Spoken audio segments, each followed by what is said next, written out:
Buenos días a todos, mi nombre es Alexis Morel y junto a los doctores Ricardo Comuto y Michael Ivan queremos compartirles esta pequeña charla sobre los avances en la cirugía pituitaria. Para poder realizar una cirugía pituitaria de forma exitosa nosotros contamos con 6 pilares. Estos pilares son la visualización correcta, la buena técnica quirúrgica, el conocimiento de la anatomía, el poder evitar justamente las complicaciones perioperatorias, un manejo adecuado perioperatorio y un adecuado entrenamiento y experiencia del equipo tratante. Comencemos entonces con las primeras dos. Comenzamos con un poco de historia, mencionando que la primera cirugía transesfenoidal la realizó el Dr. Schlosser en 1907, realizando una rinotomía lateral, una reflexión de la nariz hacia el costado. En 1909, el famoso Dr. Harvey Cushing realiza la primera cirugía transesfenoidal modificando la técnica en un paciente con acromegalia, con un cuadro clínico típico, agrandamiento de la lengua, de la cara y las extremidades, con la piel gruesa, húmeda. Creo que el paciente tuvo que ser traqueostomizado antes de la cirugía. El Dr. Cushing describió este procedimiento como muy necesario y aquí podemos ver las cicatrices que dejaba en 2 semanas y 3 meses luego de la cirugía. Luego, en 1912, el mismo Dr. Cushing empezó a realizar el abordaje sublabial, un abordaje que se sigue utilizando hasta el día de la fecha inclusive. En la década de los 50-70, el Dr. Gerard Guiot, un francés muy famoso en su época, introdujo la fluoroscopía y luego Schultz Hardy empezó a utilizar el microscopio con una técnica que es similar a la que se utiliza en muchos centros hasta el día de la fecha. Con respecto a técnicas endoscópicas, podemos ver que estas no son nuevas, sino que comenzaron en la década del 60 a partir de nuestros colegas los otorrinolaringólogos, que comenzaron a utilizarlas más que todo en tumores nasofaringios.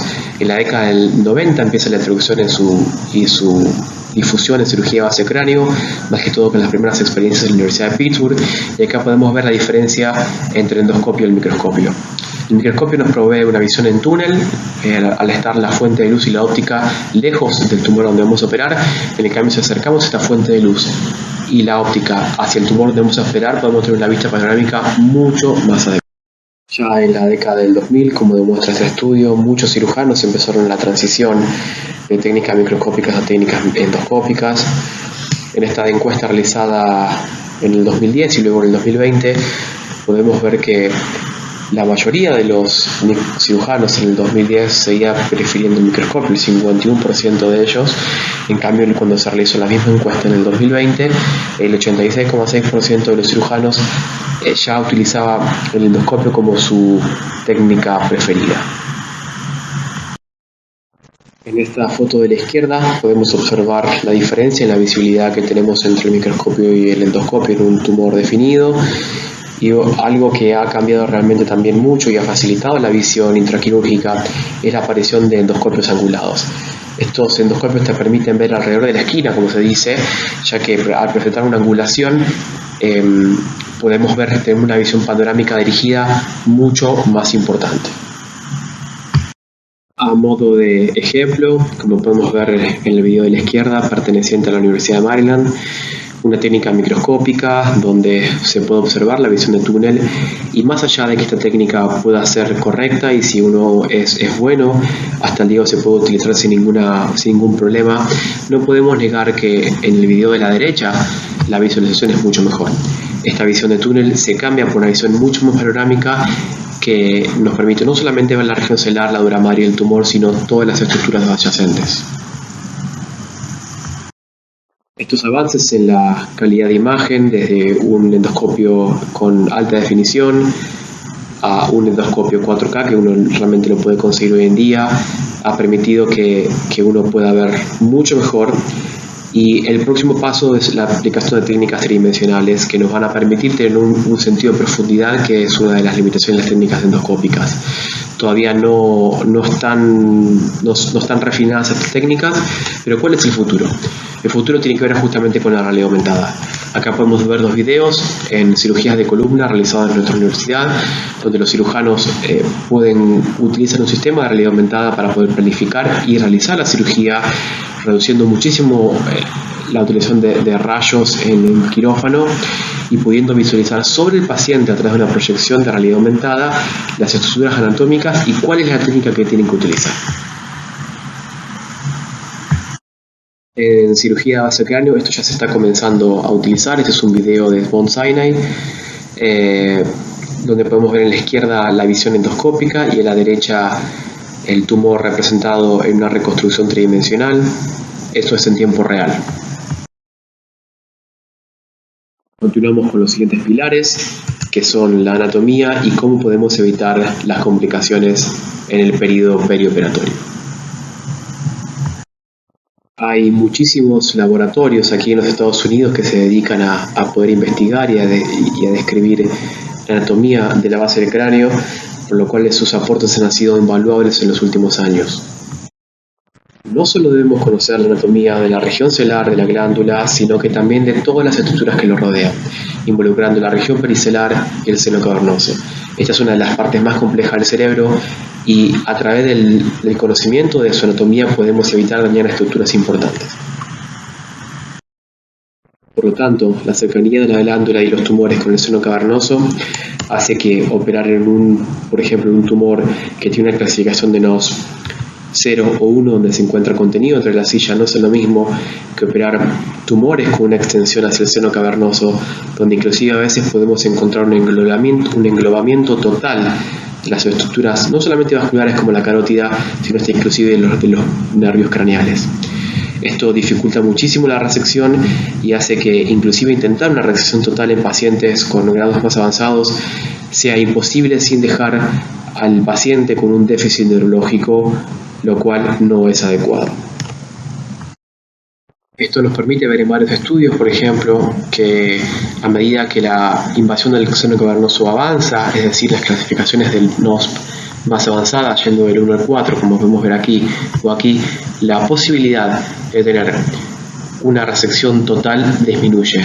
Por ejemplo, este estudio fue del 100% de resección total en pacientes con un NOS grado 1 a un 0% en un NOS grado 4.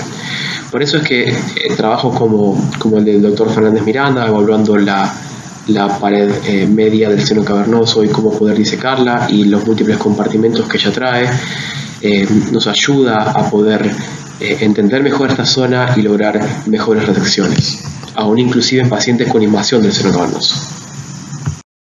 Otras herramientas que nosotros utilizamos a menudo es, por ejemplo, el monitoreo intraoperatorio electrofisiológico, que nos permite monitorizar la función de los pares craneales en tiempo real, y la utilización de nuevos agentes hemostáticos. Como podemos ver justamente en este video, luego de un sangrado, aunque sea pequeño, si nosotros aplicamos esta matriz hemostática, vamos a evitar la utilización de otras herramientas, como por ejemplo cauterización eléctrica, que en estos lugares puede ser medio complicado utilizarla. Se aplica la matriz hemostática, se aplica un pequeño algodón sobre ella, se deja actuar y con un poquito de presión podemos controlar el sangrado en una forma adecuada en unos pocos segundos. Esto es muy útil también cuando uno intenta resecar alguna parte del seno cavernoso y esos sangrados venosos nos dificultan muchísimo la visualización intraoperatoria. Como podemos ver aquí, el sangrado está controlado.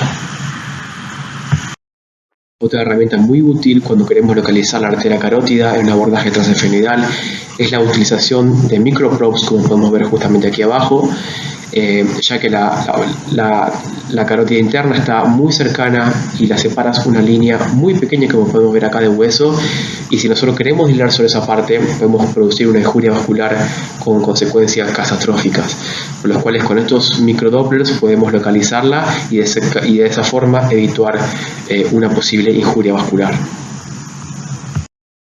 Uno de los avances más importantes fue el desarrollo de nuevas técnicas para poder reparar la base del cráneo luego de la cirugía.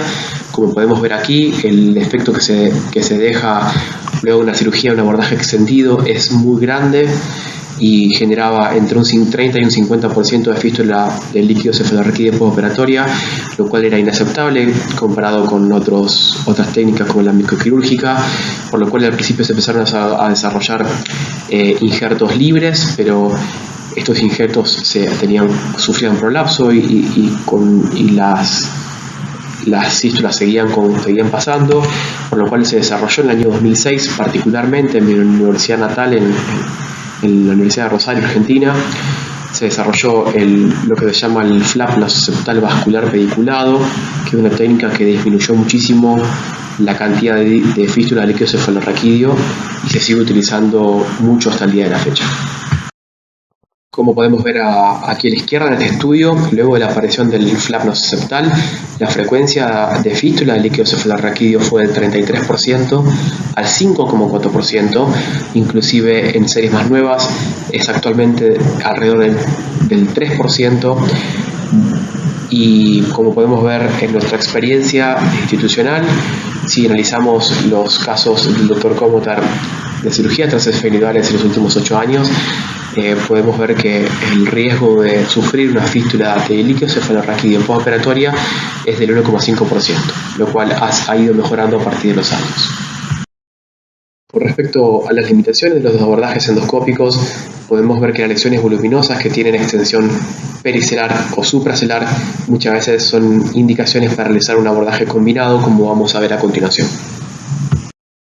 Como por ejemplo en este caso una paciente de 62 años que presenta a la consulta con visión borrosa, dolores de cabeza sin ningún otro déficit neurológico, y luego de una resonancia se ve una lesión extensa con invasión pericelar y supracelar, por lo cual se decidió realizar un abordaje combinado, terminal y transesfenoidal, con una muy buena resección subtotal, pero una muy buena resección de acuerdo a la extensión de la lesión de la paciente. Continuando con el siguiente pilar, que es el manejo perioperatorio.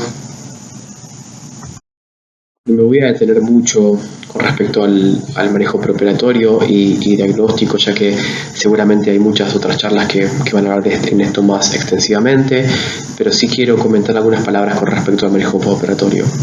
Todos los pacientes son seguidos por neurocirugía, endocrinología y otorrinolaringología, y a todos los pacientes cuando se van de alta se le damos instrucciones en su idioma.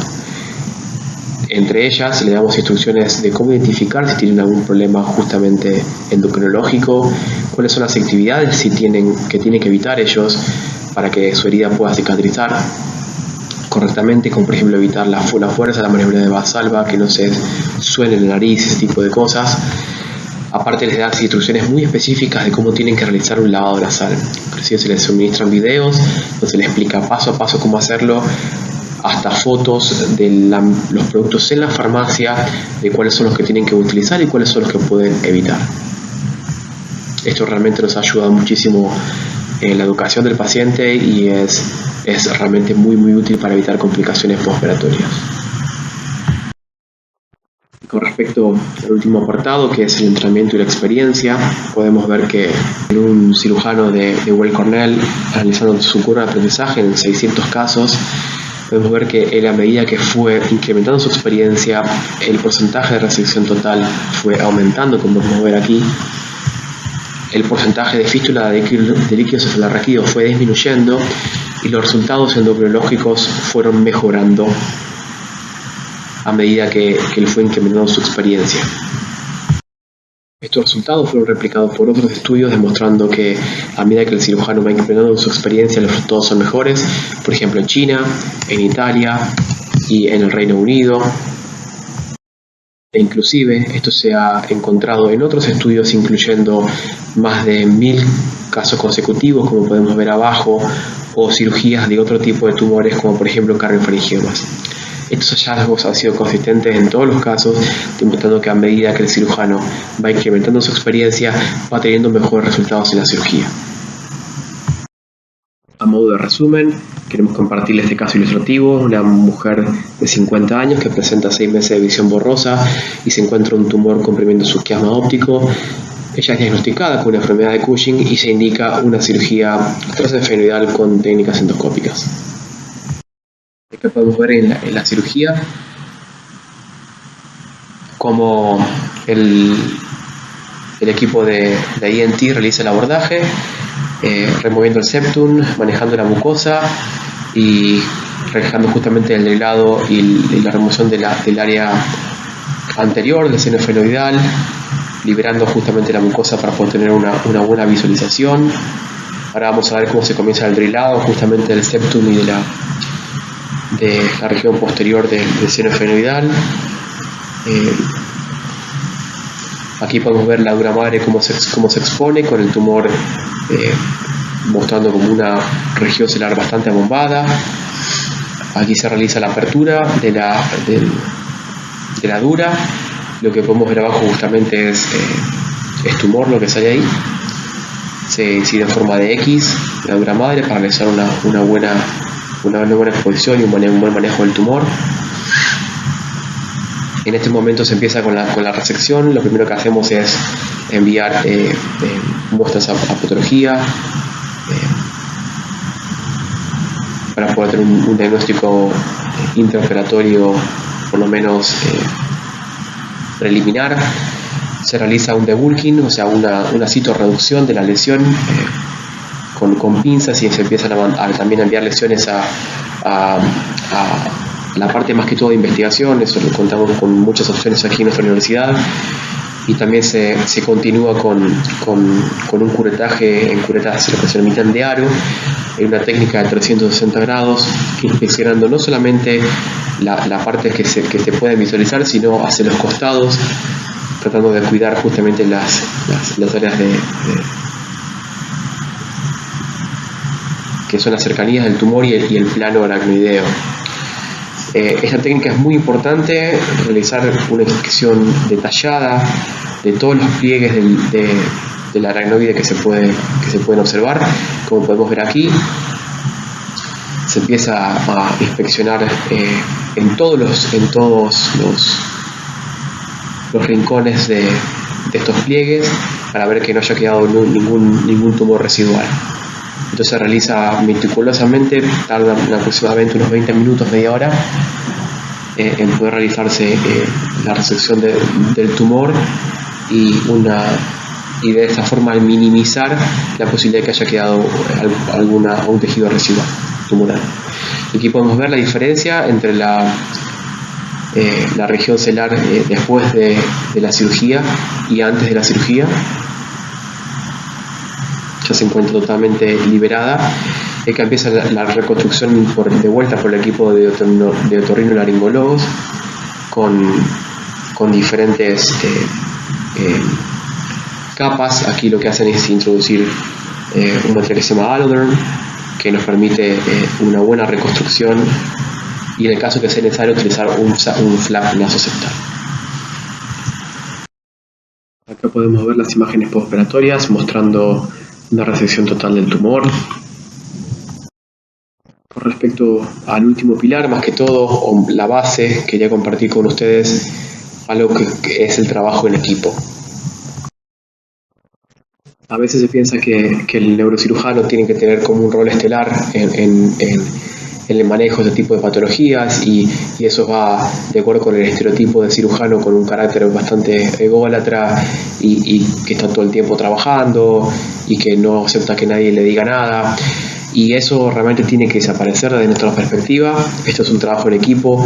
Para poder manejar estos pacientes realmente necesitamos de la pericia de muchísima gente que sabe un montón de cosas que nosotros los neurocirujanos no sabemos, y solamente a través de un trabajo en equipo correcto estos pacientes pueden tener buenos resultados. Esto tiene que ser la base de cualquier trabajo y es la base de cualquier cirugía pituitaria exitosa. Así que esto les quería dejar como última reflexión. Es tanto así que les quería mostrar cuáles son algunos de los miembros de nuestro equipo aquí en la Universidad de Miami. Realmente sin la ayuda de ellos nosotros no podríamos hacer nada, y realmente este es el abordaje que les quería dejar. Esto es un abordaje en equipo y es la única forma de tener buenos resultados. Terminando, les agradecemos la invitación y esperamos que la charla les haya gustado y les haya servido. Los invitamos a nuestro hospital, a Miami, cuando las circunstancias nos permitan, y realmente les deseamos de corazón un 2021 sano y para ustedes y para sus pacientes. Un saludo de parte de